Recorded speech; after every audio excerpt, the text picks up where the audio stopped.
오늘 시간에는 권면의 말을 용납하라는 제목으로 하나님 말씀 증거하도록 하겠습니다. 토요 새벽 예배를 통해서 지금까지 히브리서 강해 설교를 했는데 오늘 드디어 마지막 시간입니다. 히브리서 말씀이 왜 쓰여졌는가? 유대교를 믿었던 유대인들 중에서 예수님을 믿고 교회를 다니게 됐던 성도님들이 여러 가지 고난과 환난과 핍박을 당하게 되니까 다시 교회를 떠나서 유대교로 돌아가 버린 성도님들이 많이 생겼습니다. 그래서 믿음이 연약한 유대인 성도들에게 예수님 잘 믿고 또 교회에서 신앙생활 잘 하라고 쓰여진 말씀이 히브리서 말씀입니다. 이제 오늘 가장 마지막 말씀이죠.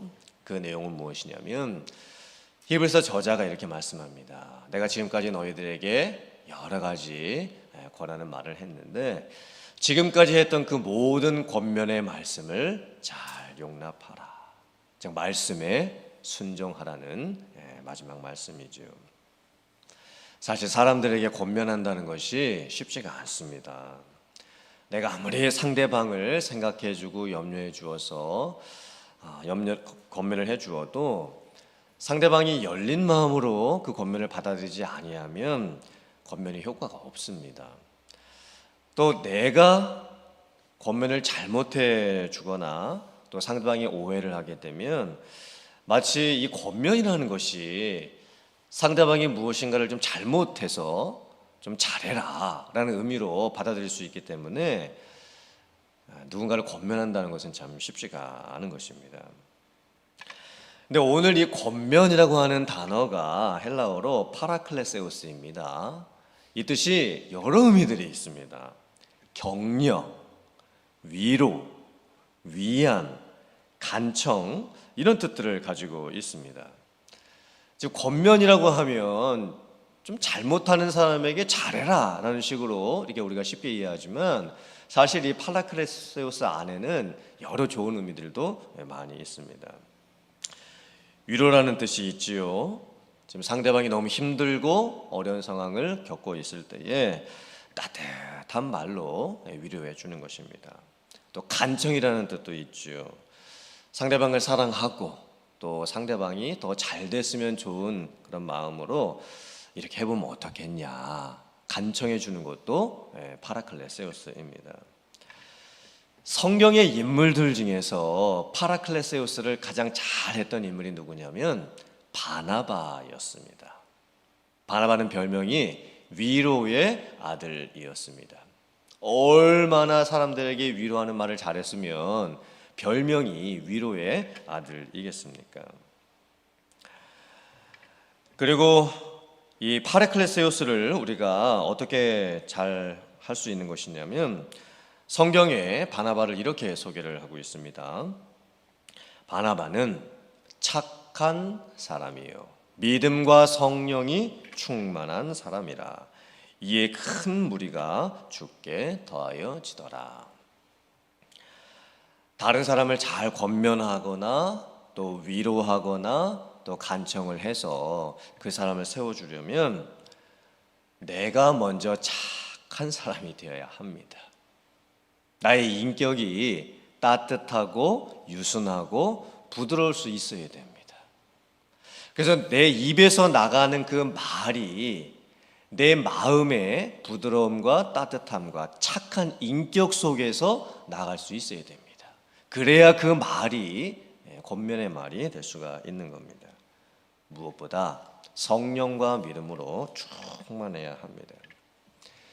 권면을 해주고 위로를 해주고 간청을 해주고 누군가 남을 도와주려고 하는 나의 이 마음에 성령이 충만해야 합니다. 성령의 별명이 보혜사이지요. 보혜사가 헬라어로 파라클레이토스입니다. 권면이 파라클레세우스, 성령의 별명이 파라클레토스. 이 의미가 좀 비슷하지요. 성령의 별명이 파라클레테스인데 이 뜻이 뭐냐면 상담가, 위로자, 또 변호자라는 뜻을 가지고 있습니다. 성령께서 하시는 사역 중에 성령께서는 누군가를 위로해 주십니다. 따뜻하게 어루만져 주십니다. 누군가를 변호해 주십니다. 죄를 짓고 쓰러져 있고 절망하고 있을 때 하나님께서 너의 모든 죄를 사해 주셨다. 너에게는 더 이상 정죄함이 없다. 라고 하시면서 사단의 공격을 막아 주십니다. 변호해 주시지요. 또 성령께서 친히 우리들을 상담해 주십니다. 그러므로 최고의 권면가, 최고의 위로자, 최고의 상담가는 성령님이십니다. 사람의 마음이 어떻게 바뀔 수가 있을까요? 사람의 마음이 궁극적으로 어떻게 변할 수가 있을까요? 사람의 마음을 무엇으로 위로를 해줄 수가 있을까요? 궁극적으로는 성령께서 그 사람에게 역사해 주셔서 성령께서 그 사람의 마음을 열어주시고 성령께서 그 사람에게 감동을 주실 때에 가능합니다. 물론 통로는 여러 가지가 있을 수가 있습니다. 예배도 같이 드리고 말씀도 보고 기도도 하고 또 다른 사람들이 해주는 조언과 상담을 통해서 여러 가지 통로를 통해서 사람이 바뀔 수가 있습니다. 그런데 여러 가지 통로가 있지만 가장 중요한 것은 성령의 역사가 있어야 됩니다. 성령께서 그 사람을 찾아가 주시고 성령께서 그 사람의 마음을 열어주실 때 그 사람이 반응을 할 수 있어야 됩니다. 그리고 성령께서 깊은 위로를 해주실 때 다른 사람이 해줄 수 없는 깊은 위로를 그 사람이 받게 되면 그 사람은 바뀌게 됩니다. 우리가 인생을 살아갈 때 여러 가지 고민들이 참 많죠. 물론 사람을 통해서 우리가 여러 가지 조언을 받을 수가 있습니다. 그런데 우리가 기도하고 말씀을 읽다가 보면 성령께서 우리에게 가르쳐 주십니다. 무엇을 어떻게 해야 할지 확신을 주시는 거예요. 그때 우리는 어떤 마음에 확신을 갖고 어떤 길을 정하고 앞으로 나아갈 수가 있는 겁니다. 그러므로 우리가 위로받기를 원하고 또 상담받기를 원하고 또 권면받기를 원하면 은혜의 자리로 우리가 나아갈 수 있어야 합니다. 내가 그런 상태라면 내가 먼저 은혜의 자리로 나아갈 수 있어야 되고 내 주변에 위로가 필요하고 격려가 필요한 도움이 필요한 분이 계시면 그분이 은혜의 자리로 나아갈 수 있도록 우리가 함께 도와줄 수 있어야 합니다. 가끔은 하나님께서 우리의 말을 통해서 다른 사람을 권면하게 하실 때도 있지요. 그때 만약에 내가 좀 위로가 필요한, 격려가 필요한, 상담이 필요한 누군가를 이제 만나게 된다면 정말 충분히 내가 나를 위해서 기도하고 또 내가 다른 분을 위해서 충분히 기도한 후에 만나야 합니다. 만약에 내가 상대방을 만나서 나의 말로, 나의 상담 기술로 상대방의 이야기를 들어주고 내가 하는 말로 그 사람을 바꾸고 싶다고 생각하면 큰 오산입니다. 우리는 성령의 역사를 위해서 기도해야 됩니다. 내 자신이 성령 충만한 사람이 될 수 있도록 또 내가 만나는 그분이 그 성령께서 역사해 주시는 그 역사를 받아들이고 마음을 열 수 있도록 우리는 많이 기도한 후에 만날 수 있어야 됩니다. 오늘 히브리서 이제 말씀의 결론도 내가 지금까지 여러 말로 너희들을 권했는데 이 모든 권면의 말씀을 용납하라는 말씀으로 히브리서가 맞춰지게 됩니다. 권면의 말을 용납하라. 이게 무슨 의미일까요? 히브리서는 편지죠. 하지만 개인적인 편지는 아닙니다. 개인적인 차원에서 내가 지금까지 너희들에게 했던 모든 말들을 좀 잘 들어라. 이런 의미가 아니겠죠. 권면의 말을 용납하라는 의미는 결국 하나님께서 성령의 감동을 통해서 히브리서 저자에게 말씀을 기록하게 하셨고 그 기록된 내용을 이제 편지로 써서 보내게 되는데 그 편지의 내용을 하나님의 말씀으로 받아들이라는 뜻입니다. 그래서 이 히브리서 말씀을 통해서 성령의 감동으로 하나님이 주시는 교회에 주시는 그 말씀을 듣고 그 말씀대로 행하라는 뜻이죠. 지금까지 히브리서 말씀 가운데 여러 가지 권면의 말씀이 나왔습니다. 그 권면의 말씀을 한 3가지 정도로 저희들이 살펴볼 수 있습니다. 첫 번째는 복음입니다. 이 복음의 말씀을 너희들이 잘 용납하고 받아들여라. 특별히 히브리서 말씀은 유대인들에게 쓰여진 말씀이었죠. 복음에 대한 여러 가지 핵심적인 말씀들이 많이 있었습니다. 특별히 구약 시대에는 인간 제사장이 있어서 인간 제사장을 통해서 하나님께 나아갔지만 이제는 예수님께서 대제사장이 되신다. 이제 예수님을 믿고 구원받는 성도는 누구든지 직접 예수님을 통해서, 중보자 예수님을 통해서 하나님께 나아갈 수 있다. 그러므로 우리가 은혜의 보좌 앞에 담대히 나아가자. 또한 구약시대에는 동물을 죽여서 동물의 피를 가지고 제사를 드림으로써 죄 용서를 받았다. 하지만 이제는 예수님께서 대속제물이 되셔서 우리 모든 사람들을 대신해서 십자가에 달려 죽으심으로 말미암아 모든 구원을 이루어 놓으셨다. 이제는 동물의 피가 우리의 죄를 사하는 것이 아니고 예수님의 그 보혈의 피로 인하여 우리는 죄사함을 받았다. 그 예수님을 믿음으로 말미암아 하나님 앞에 나아가자. 이것이 히브리서 말씀의 첫 번째 핵심이었습니다. 복음이었죠. 두 번째는 책망입니다. 히브리서 말씀을 보면 상당히 강한 책망의 말씀이 많이 나오고 있습니다. 유대인들에게 주셨던 말씀이었죠. 유대인들이 복음 듣고 예수님 믿고 교회를 다니다가 고난과 환난과 핍박이 일어나자 예수님 버리고 교회를 떠나서 다시 유대교로 돌아가 버리는 상황입니다. 그때 히브리서 말씀을 보면 배교에 대한 강한 책망의 말씀이 여러 군데 나옵니다.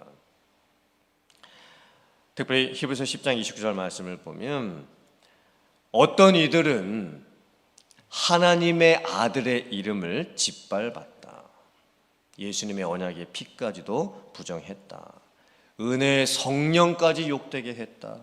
그런 자들이 받을 형벌이 얼마나 더 무겁겠느냐. 엄청나게 강한 책망의 말씀이죠. 사실 책망이라고 하는 것은 아무리 좋은 책망이라도 부모와 자녀 간에 해주는 책망도 받아들이기가 어려운 겁니다. 부부 간에 해주는 책망도 사실 받아들이기가 어렵습니다. 책망이라는 것은 쉽게 할 수 있는 것이 아닙니다. 정말 필요한 책망을 누가 해주시는가? 성령을 통해서, 하나님의 말씀을 통해서 해주십니다. 그때 우리는 그 책망을 듣고 마음을 돌이키게 되죠. 그 하나님의 말씀을 듣고 마음에 찔림이 있게 됩니다. 그래서 하나님의 말씀이 역사하는 그 순간에 성령께서 우리의 마음을 비춰주시면 내가 내 죄의 모습을 보게 됩니다. 나의 연약한 모습을 보게 되지요. 그때 우리는 진짜 책망을 받고 그 마음속에서 돌이킴의 역사가 일어나게 되는 것입니다. 이 히브리서 말씀에는 책망의 말씀이 참 많습니다. 근데 뭘 잘못했다라고 하는 꾸짖는 책망이 아니었습니다. 히브리서 4장 12절 말씀을 보면 하나님의 말씀은 살아있고 활력이 있어 좌우의 날선 어떤 검보다도 예리하여 혼과 영과 및 관절과 골수를 찔러 쪼개기까지 하며 또 마음의 생각과 뜻을 판단하나니 말씀을 합니다. 하나님의 말씀은 살아있는 말씀입니다. 하나님의 말씀은 우리 내면에 있는 깊고 은밀한 곳에 숨겨져 있는 죄까지도 다 드러냅니다. 하나님의 말씀은 하나님의 뜻을 가르쳐주고 하나님의 그 뜻이 무엇인지를 깨닫게 해줌으로써 하나님의 말씀을 통해서 우리를 살려내 주십니다. 하나님의 말씀이 우리를 붙들어 주십니다. 하나님의 말씀이 우리를 새롭게 해 주십니다. 하나님의 말씀이 우리를 변화시켜 주는 것입니다. 이런 히브리서 말씀을 통한 이런 역사들이 여러분들에게도 충만하시기를 주님의 이름으로 축원합니다. 또한 세 번째, 이 히브리서 말씀에 어떤 말을 용납하라는 것인가? 결국에는 말씀 위에 굳게 서라는 것입니다. 어떤 고난과 환난과 핍박 가운데서도 흔들리지 말고 굳게 서라는 것입니다. 히브리서 11장이 믿음장이죠. 유대인들이 너무나 잘 알고 있었던 구약시대의 믿음의 사람들에 대해서 언급을 합니다. 아벨부터 시작해서 에녹, 노아, 아브라함, 이삭, 야곱, 요셉, 모세, 기드온, 바락, 삼손, 입다, 다니엘, 사무엘, 선지자들, 그러면서 그 외에도 이 믿음으로 살았던 사람들이 너무나 많아서 내가 다 말할 수도 없다, 이렇게 말씀을 합니다. 그러면서 그 사람들의 믿음을 따라가야 한다라고 권면을 하지요. 무엇보다 우리의 믿음의 주가 되시는 예수님을 바라보자라고 권면을 합니다. 그러면서 이제 이 히브리서 말씀이 맞춰지게 되는 겁니다. 디모데도 이제 감옥에서 풀려났고, 디모데가 오면 나도 이제 여러분들을 찾아가서 함께 만나고 싶다. 여러분들도 서로 간에 문안을 하고 또 주변에 누구를 찾아가서 문안을 해야 될지 생각을 하고 문안을 해라. 그리고 마지막 말씀은 하나님의 은혜가 모든 사람들에게 있기를 원하노라 라고 하는 축복의 말로 히브리서 말씀이 궁극적으로는 맞춰지게 됩니다. 그러므로 여러분들께서 하나님의 말씀 가운데 서시기를 바라고, 하나님의 말씀을 그대로 받아들이시기를 바라고, 그리고 그 말씀 가운데에서 복음 안에서의 구원의 확신을 갖고 변화가 일어나고 내적으로 새롭게 되고 믿음 안에서 승리에 갈 수 있는 여러분들 다 되실 수 있기를 주님의 이름으로 축원합니다. 아멘.